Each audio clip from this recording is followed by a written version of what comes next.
K넷 라디오 오늘의 핫 이슈입니다. 최현준 국장 오늘 어떤 소식인가요? 미국 정부가 허위 정보 유포 이유로 이란 관련 웹사이트 수십 곳을 압류를 하고 접속을 차단시켰습니다. 이란 대선 이후 이 미국과 이란 양국의 신경전 속에 나온 이번 조처에 관심이 쏠리고 있는데요. 자세한 내용 살펴보겠습니다. 이어서 항공기 내 소란 행위에 아주 강한 처벌을 항공업계가 요청을 한 소식도 함께 전해드리겠습니다. 네, 첫 소식 보겠습니다. 미국 정부가 이란과 관련된 웹사이트 수십 곳을 압류했네요. 그렇습니다. 법무부가 20일 허위 정보 유포와 관련해 이란과 연계된 뉴스 웹사이트 30여 곳의 도메인을 압류했습니다. 도메인은 간단히 말씀드려 이제 인터넷 주소를 뜻하는데 도메인을 압류하게 되면 접속이 차단됩니다.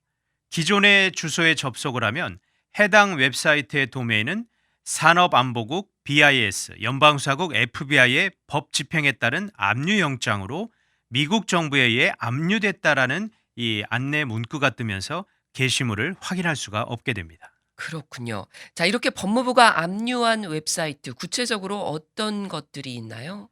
이란 국영 TV의 영어 서비스인 이란 프레스 TV, 아랍어 채널인 알 아람, 예멘 후티 반군 위성 뉴스 채널인 알 마시라, 팔레스타인 무장정파 하마스와 연계가 된 팔레스타인 투데이 등 모두 36곳입니다. 네, 자, 법무부는 이번 조처에 대해서 뭐라고 말하고 있나요?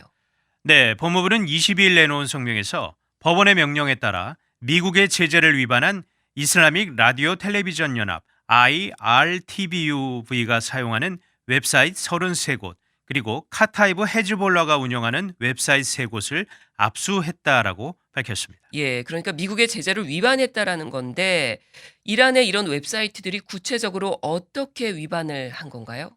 네, IRTVU는 지난해 10월 허위 사실 유포와 관련해 미 재무부 산하 해외 자산 통제국의 특별 지정 제재 대상으로 지정이 된 곳이었습니다. 법무부는 IRTVU가 쓴 도메인 33개는 모두 미국 기업의 소유로 미국 정부의 사용 승인을 받지 않은 불법 도메인들이다라고 설명을 했습니다. 네. 지난해에도 허위 사실 유포와 관련해서 이란 웹사이트 도메인 수십 개가 압류되지 않았나요? 맞습니다. 미국 정부는 지난해 10월 이슬람 혁명 수비대가 불법적으로 사용하고 있는 웹사이트 92곳의 도메인을 이미 압류를 했었는데 미국 정부는 이들 사이트가 미국 정책에 영향을 미치려고 순수 뉴스 매체로 가장을 해서 국제적 차원에서 허위 정보를 마구 유포하고 있다라고 지적을 했었습니다. 네. 자, 이란 쪽에서는 미국 정부의 이번 조처에 대해서 어떻게 반응하고 있나요? 웹사이트가 차단된 매체들은 표현의 자유를 침해하는 행위라면서 일제히 비판을 합니다. 국영 프레스 TV는 미국 정부는 다른 의견을 용납하지 않는다면서 이번 조처는 미국의 편협한 시각을 낱낱이 보여준다라고 맹비난했습니다. 네. 예멘 후티 반군 측에서도 반응이 나왔나요? 그렇습니다. 후티 반군이 운영하는 알 마시라도 성명을 냈는데 사전 공지 없이 채널이 끊겼다면서 미국 정부의 조처에 항의를 했습니다. 그러면서 어떤 수단을 쓰더라도 미국과 이스라엘의 침략 행위에 맞서 임무를 계속 수행할 것이다라고 또 밝혔습니다. 그럼 앞으로도 계속 채널을 운영하겠다 이 얘긴가요? 네, 알 마시라의 경우는 즉각 도메인을 변경해 운영을 시작을 했다고 로이터 통신이 전했습니다. 또 이란 프레스 TV도 트위터에 20일 새로운 도메인 이름을 올렸고 대부분 새로운 도메인으로 우회 운영할 것으로 예상이 됩니다. 네. 이 미국과 이란의 관계 다시 경색되는 분위기네요. 그렇습니다. 이번 조처는 최근 이란에서 강경 보수 성향인 에브라임 라이시 후보가 이제 대통령으로 압승을 해서 당선이 돼서 이제 불과 며칠 후에 나온 조처입니다. 그래서 일각에선 이에 대해 이란 지도부에 미국 정부가 강력히 경고를 한 게 아니냐 이런 조처도 이런 거 아니냐라는 분석도 있습니다. 네. 이 최근 라이시 당선인이 기자회견에서 미국에 대해서 아주 강경 발언을 했죠. 워낙 이 보수 강성 극우 성향 사람이라서 크게 놀란 성명은 아니었지만 이런 얘기를 했습니다. 지난 21일 당선 후 첫 기자회견을 했는데 이 자리에서 미국이 먼저 이란 핵 합의를 위반했다면서 미국은 참 신뢰하기 힘든 대상이다 이렇게 비판을 했습니다. 네. 게다가 조 바이든 대통령도 만나지 않겠다 이런 언급도 했었죠. 그렇습니다. 라이시 당선인은 현재 진행 중인 이란 핵합의 복원 협상은 지지하지만 핵합의가 복원이 되더라도 바이든 대통령과는 만날 생각이 없다라고 말했습니다. 이에 백악관도 바이든 대통령 역시 라이시 당선인을 만날 계획 없다라고 하고 이란의 최고 결정자는 라이시 대통령이 아니라 아야톨라 알리 하메네이 최고 지도자다 이렇게 좀 상대적으로 라이시 당선인을 좀 깎아내렸습니다. 네, 잘 들었습니다. 다음 소식 보겠습니다. 이 항공업계가 기내에서 소동을 일으키는 행위에 대해서 강력한 처벌을 요구하고 나섰네요. 그렇습니다. 코로나 바이러스 확산이 조금 잦아들면서 미국에서 항공기 여행 그야말로 급증을 하고 있습니다. 최근 항공 여행객 수가 이제 연일 새로운 기록을 세우고 있는데 하지만 여행객이 늘어나는 만큼 기내에서 소동을 일으키거나 폭력을 행사하는 이 승객들도 증가를 하고 있습니다. 결국 항공사들이 연방 법무부에 서한을 보내서 기내 소란 행위 보다 강력하게 처벌해 달라라고 요청을 한 것입니다. 네, 이 항공사들이 동시에 행동에 나선 건가요? 네, 아메리칸 에어라인, 델타 항공, 유나이티드 항공 등 미국 주요 항공사들을 대표하는 단체 에어라인스 포 아메리카와 그 항공 관련 노조들이 최근 메리 갈랜드 법무장관에게 공동으로 서한을 보냈습니다. 네, 이 갈랜드 법무장관에게 서한을 보냈다고요? 어떤 내용인가요?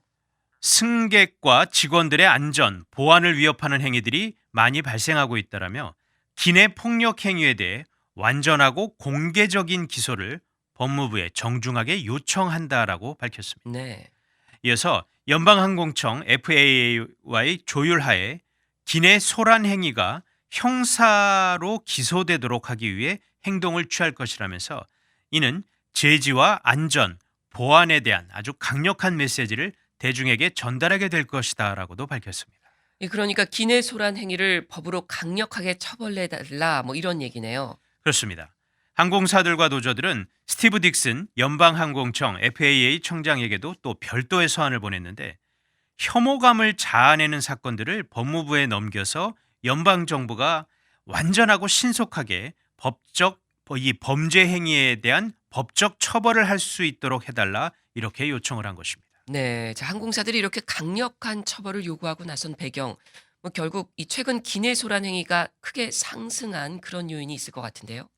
그렇습니다. 지난 1월 6일 의사당 난입 사건에 동참한 트럼프 전 대통령 지지자들이 이 비행기 내에서 소란 행위를 벌인 이후 이 딕슨 연방항공청 FAA 청장이 기내 무질서 행위에 대한 무관용 원칙을 적용하겠다라고 밝혔습니다. 네. 그 후 이제 5개월 동안 항공사가 강제적인 조처를 한 소란 행위가 한 400여 건이 넘었다고 FAA가 밝혔는데 자, 지난해에는 전체 발생한 적발 건수가 146건이었습니다. 그러니까 지금 올해 들어 아직 상반기가 채 안 지났는데 정말 3배 가까이 늘어난 거니까 정말 많이 늘어난 수치죠. 예. 이 근래 들어 기내 소란 행위가 늘어나는 이유가 뭘까요? 네, 승무원들과 항공 관계자들은 역시 코로나 팬데믹에 대한 생각의 차이가 갈등의 불씨가 되고 있다라는 설명을 합니다. 네. 그러니까 코로나 방역을 위한 기내 마스크 착용 의무와 주류 제공 금지 등에 반발을 해서 소란을 부리는 승객들이 많이 증가했다는 것입니다. 예. 자, 기내에서는 마스크 착용이 여전히 요구되고 있는 거죠? 네, 미국에선 백신 접종을 완전히 마친 경우 대부분이 마스크를 쓰지 않아도 된다라고 발표가 나왔죠. 하지만 교통안전청 TSA는 기내와 공항에서의 마스크 의무화를 당초 4월 30일에서 9월 13일까지로 연장 명령을 했습니다. 네. 그렇다 보니 승객들이 마스크 착용을 거부한 사례만 2,300건이 훌쩍 넘습니다. 이 외에도 FAA가 접수한 이 기내 무질서 행위는 3,000건이 넘는다고 합니다. 예. 뭐 앞서 항공 여행이 새로운 기록을 세우고 있다 이렇게도 얘기가 나왔는데 얼마나 늘어난 건가요? 네, 지난 20일 파더스데이 하루 동안 공항 검색대를 통과한 사람이 210만 명을 넘어섰다라고 TSA가 밝혔습니다. 지난해 3월 코로나가 시작된 이후 가장 많은 항공 여행객 수인데 CNN은 이달 들어 항공 여행객이 200만 명을 넘긴 것이 이번이 5번째가 된다면서 팬데믹 이전 일일 여행객의 75% 수준까지 도달했다라고 평가를 했습니다. 그렇군요. 자, 이렇게 여행객이 늘어나면서 기내소란 행위도 문제가 되고 있다는 건데 그 외에 또 다른 문제도 발생하고 있다고요.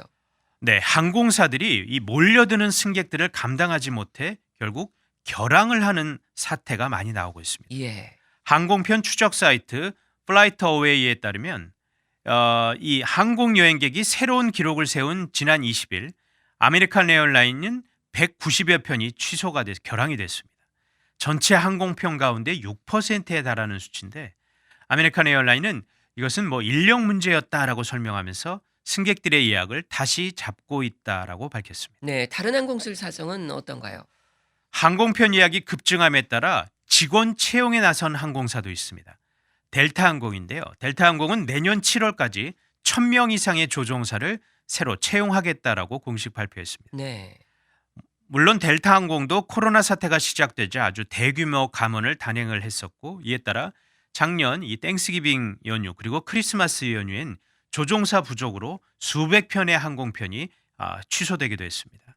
하지만 지난 4월이었죠. 항공기 예약률이 조금씩 증가함에 따라 올해 중순 조종사 채용을 재개하겠다고 밝힌 바가 있고 실제로 이제 공식으로 항공사 이름으로 채용 공고가 나왔어.